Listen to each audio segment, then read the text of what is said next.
There was a girl sitting next to me, but I could only see her reflection. By Sublime.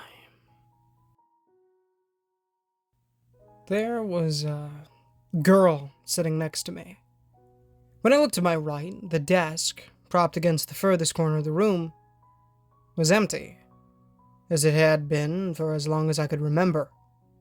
But when I looked at the reflection, there she was, her head buried into her arms, as if endlessly playing a game of hide and seek.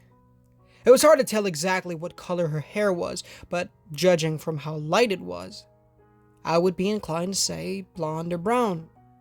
Her form was barely visible, like smoke dying out. There were days when I'd sit by the window just to watch her reflection. Her clothes were always the same, regardless of the weather. A light sweater and a black pleated skirt. One day, upon having had enough of looking at her back, I nudged Max and pointed to the window. "Do you see something there?" He rolled his eyes before turning his head towards the direction of the girl.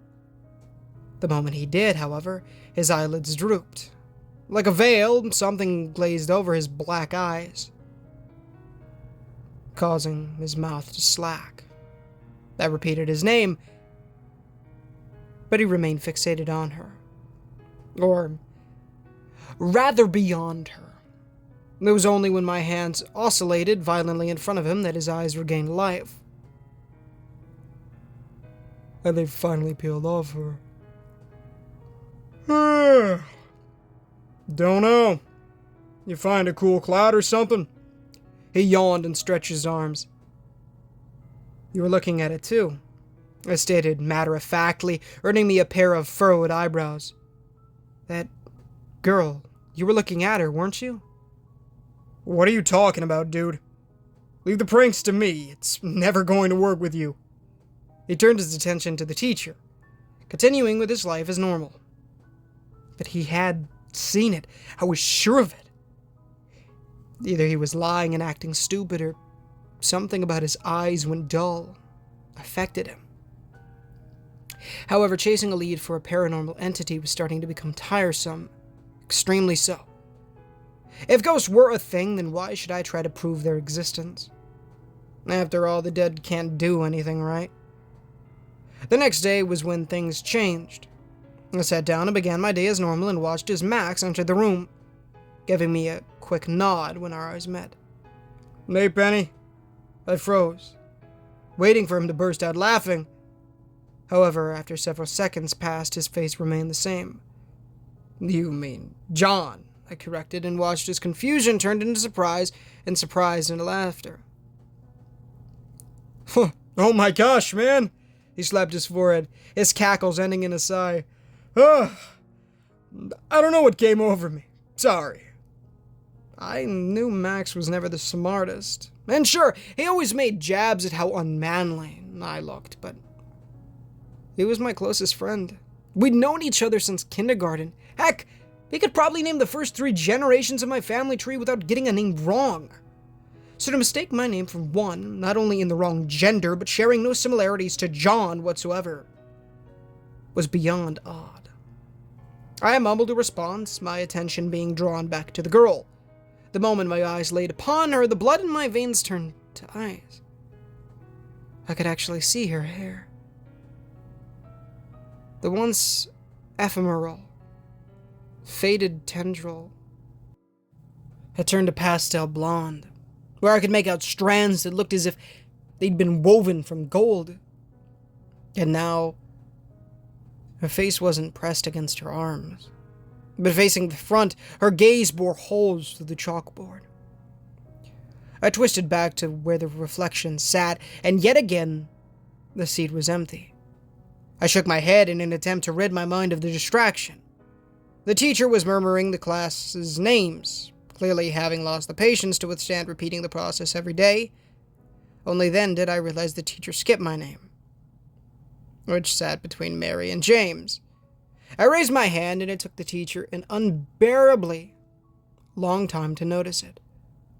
"Oh, and John," he murmured, clicking on the mouse of the laptop before carrying on.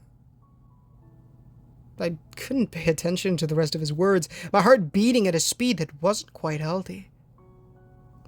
Yet I continued to do nothing. If I just continued to ignore her, I would be fine. That was the promise I made to myself. The promise I broke the very next second, when curiosity got the best of me and I stole one final glance at the glass pane. She was staring at me. The moment our eyes met, I practically slammed my head down. I expected my sudden jolt and movement to earn me a few glances, but the only one who noticed was Max, who offered me a chortle. It happened in a few milliseconds, so I couldn't be 100% sure her reflection truly was looking at me. But the thought of taking so much as another peek forced me to keep my eyes glued to the front. The next few days, I managed to ignore her presence. That didn't mean things were returning to normal. On the contrary, I felt my relevance in class decreasing. The teacher would just so happen to glance over my raised hand without ever calling on me. Students would bump into me despite looking straight ahead, and even Max forgot to greet me in the morning. As if things couldn't get any worse, she was no longer remaining in the window. When I pulled my phone out, the black screen revealed the girl standing right behind me. Our eyes met, and I could feel my mind scream in agony, my body seemingly paralyzed. My lips struggled to move, my voice struggling to form words, my eyes unable to blink. She looked at me with pity, her eyebrows upturning, her mouth opening slightly. Her lips moved in synchronization with her tongue clearly attempting to speak. All I heard was a series of low moans. But the class begged to differ. A majority of them turned their heads around to face me, and for the first time, my existence was acknowledged. Or at least I thought they were staring at me, because when their eyes met mine, their features went blank, their expressions empty. After a while, they'd turn back and pretend the event never happened. When she finally disappeared, I found myself able to move. Using this opportunity, I jumped up, the chair crashing down audibly enough to cause the teacher to pause. Once again, their attention turned to the back of class, and once again, I wasn't the target. "What the heck is happening?" I shouted, my eyes desperately searching for someone who would be willing to answer. When no one spoke, I repeated myself, louder and with more vigor. This time, however, they all averted their eyes, and the teacher continued. My further attempts were drowned out by the bell, and the classroom quickly cleared. I gripped Max's arm before he could leave, shouting at him for answers. "Sorry, I gotta go," he mumbled, his words barely escaping his lips. His eyes refused to look anywhere close to me, instead opting to awkwardly keep his head down. "See ya!" And with that, he walked on, his figure quickly disappearing into the sea of students. "Why aren't you saying anything?" My voice grew desperate, the silence suffocating me. I turned to the window, hoping that the blonde-haired reflection of that girl would appear, just so I could get an answer, an explanation, anything. But the only reflection staying in the glass was mine, and even that barely held on. A blurry outline being the only evidence of my presence. No one at home reacted to my knocks, not even when I slammed the door. No one answered their phones. When I tried to handle, the door opened without issue. Mom greeted me with her usual, "Welcome home, honey," and a surge of hope welled up in my chest. "Mom!" I cried out, running up to her and embracing her. I was seeing things, and people weren't responding, and she didn't respond. Her eyes scanning the hallway with confusion. "Who are you talking to, dear?" Dad asked from the living room, his face buried in some newspaper. Mom just shook her head with a scoff, turning back around to the counter and freeing herself of my embrace. "I thought I heard someone," she said, turning on the sink faucet and washing the dishes. "But no one came through the door." "No, Mom," I said, gripping her arm. "Look at me." My desperate shakes were met with a reaction, but they weren't ones of recognition. "Gosh, my hands are shaking," she laughed, setting the knife down. "Can't afford to be cut, can I?" She dried her hands and walked toward the couch, plopping down and turning on the TV. Dad didn't pay attention, his nose still in his book. "Look at me!" I screamed, turning the TV off and standing exactly where Mom's eyes fell. "Tell me you see me!" My voice broke, and I expected Dad to make a joke about how I was hitting puberty, only for Mom to slap him on the shoulder. But none of that happened. Mom just turned the TV on again, this time with an irritated look. "We need to get this remote fixed," she grumbled, fidgeting with the device. "I swear it's going off whenever it pleases." I took several steps back, shaking my head before dashing to my room. This was a dream. It had to be. A terrible, terrible dream. I ignored the fleeting second that my peripherals caught of the reflection of my mirror showing a trail of golden hair slithering away. And when I woke up, I ignored my parents and bolted straight for the door under the naive assumption that everything was fine. The bus didn't stop for me, and only when another kid ran to the stop did the doors open. When I slunk into my seat, first in class as usual, I glared at the door, watching everyone walk in one by one. My eyes were so fixated that I didn't notice Max approaching. A smile spreading across his face. No longer were his pupils glazed over. And I realized that this was the first time he had actually looked at me. I opened my mouth to greet him, but someone else beat me to it. "Good morning, Max." Her voice was meek and quiet, waving a hand that was partially covered by a brown sweater. Rays of sunshine fell upon the class, through the window, a halo of light encircling her. A ponytail that was once the color of ash now resembled molten gold. A color that would make the most brilliant of gems seem like imitations, and her eyes contained the ocean, housing thousands, if not millions, of lives. Max smiled back, his voice booming in an animated tone. "Morning, Penny." I could do nothing but watch as the two went back and forth, reliving experience that I was supposed to be a part of, and sharing jokes that were supposed to be directed at me.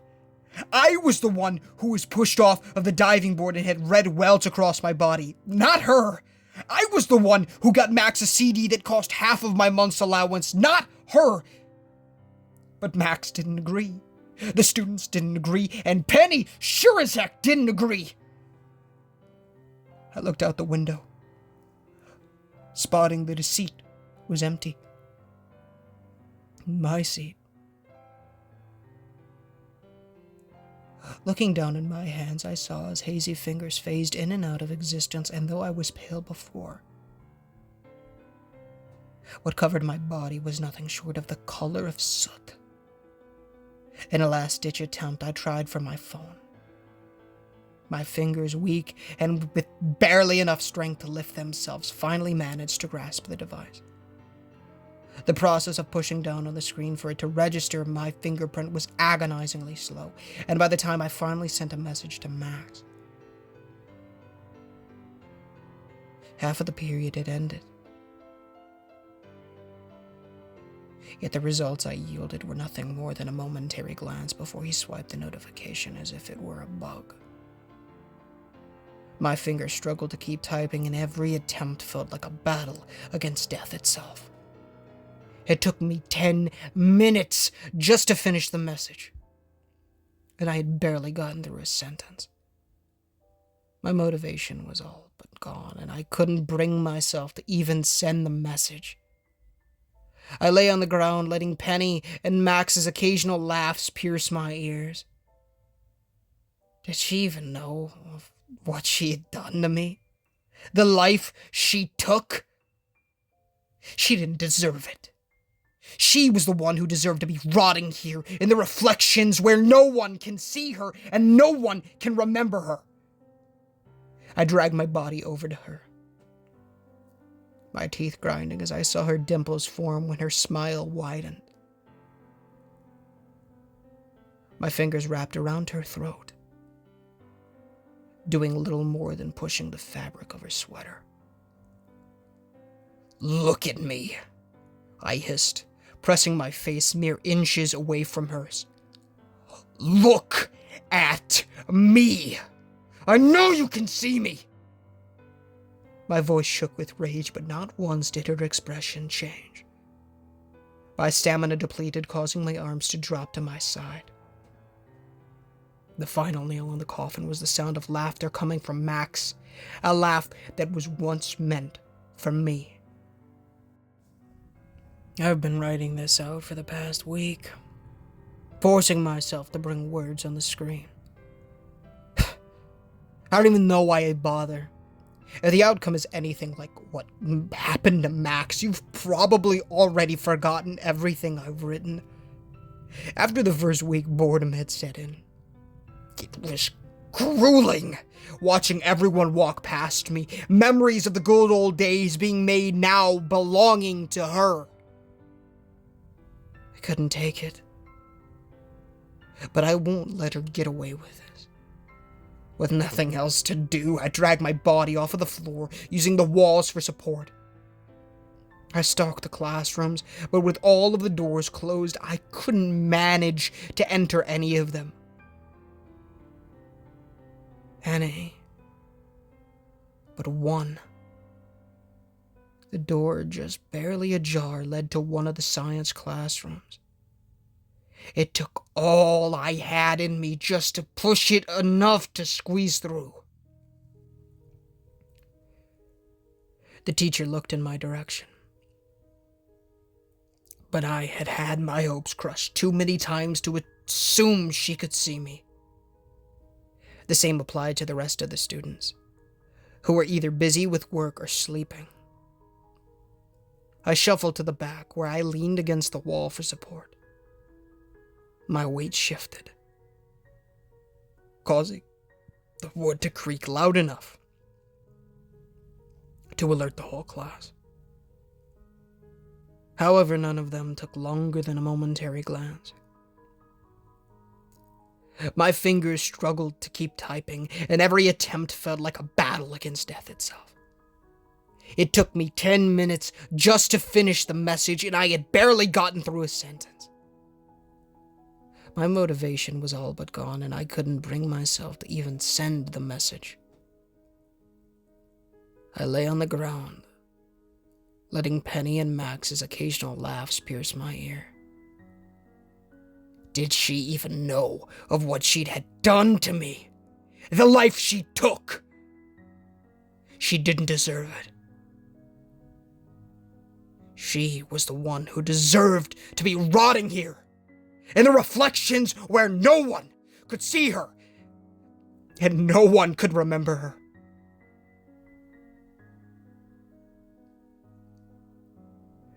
There was always tomorrow.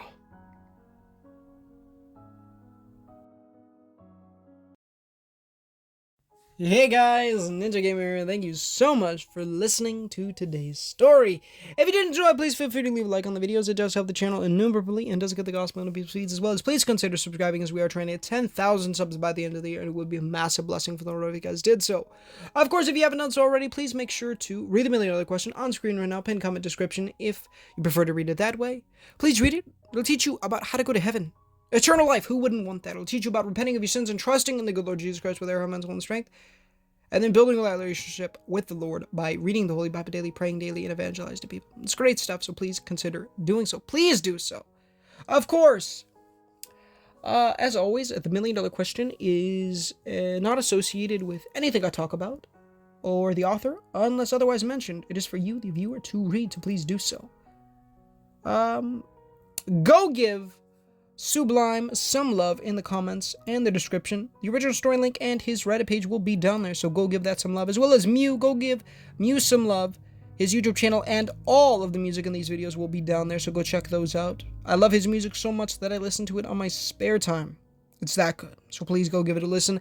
As well as my brothers have a YouTube channel, to Mac Plush Videos, where they make plush videos, of course, and they're uploading daily in 2024. If you want to see me in something other than horror stories or video games, go check it out. I made quite a few cameos, as well as go check out the 2021 videos. Those are some of my favorites. They're absolutely amazing. Black and white films all the live long day. My youngest brother, he wants to be a rapper, so I'm leaving his YouTube channel and his SoundCloud for his music down in the description, so please go give those a listen as well. Any sound effects are in the description. There are none for this story, but, you know, they are. When there are some. Of course, the Barron County Anthology by Random Appellation 468, and a former stalker texted me this morning. She's been dead for a year by T-1000. Both those playlists will be in the description. Those are some of my favorite stories that I've ever done. And the Barron County Anthology is actually still ongoing. The Children of the Oakwalker story is a continuation of all of those stories. So if you haven't caught up yet, go give those a read. They're great things. I love you guys. Before I go, sorry if I sound a little tired. I don't mean to be. Maybe that's why I put so much freaking rage into this story, which I loved to do, by the way. This story was fantastic. And it was, you know, I've been up for a long time. I don't remember when I woke up yesterday, but basically I made a set, like, kind of date thing where I was like, okay, this is what I want to do. I want to finish Concrete Genie's trophies up, the VR trophies, and then I want to do Poppy Playtime Chapter 1. And we did that. And then I hopped on Spider-Man 2. And, well, you know, and then I platinumed it because I just straight up grinded it for like 10 hours straight, and it was very well worth it. I enjoyed every second of it. It was amazing. Very good stuff. So I very much enjoyed that.